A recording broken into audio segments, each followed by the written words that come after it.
Sì, abbiamo interpretato nella maniera giusta, come avevamo già detto precedentemente qualche giorno fa. L'unica maniera per poter tentare di risalire quella che era stata un po' una disfatta della partita precedente era questa. Poi certamente era molto difficile.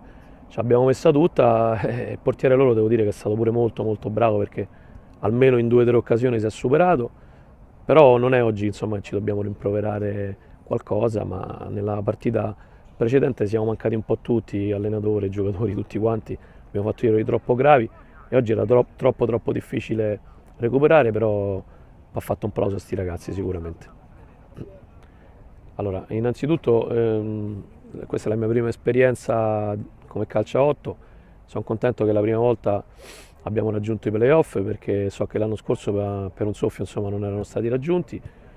C'è un po' di rammarico perché avevamo diversi giocatori bravi che non hanno potuto far parte di questa parte finale perché purtroppo le presenze non erano sufficienti per poterli schierare in campo.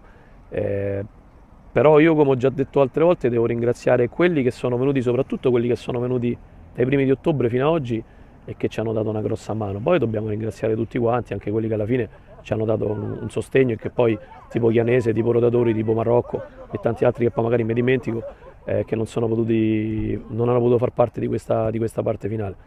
Permettimi solo di ringraziare questi ragazzi che mi hanno fatto divertire durante questa stagione, di ringraziare il presidente, i nostri accompagnatori, il nostro dirigente, Gianni insieme a Lazzarini, tutti quanti e speriamo al prossimo anno di poter fare una cosa migliore.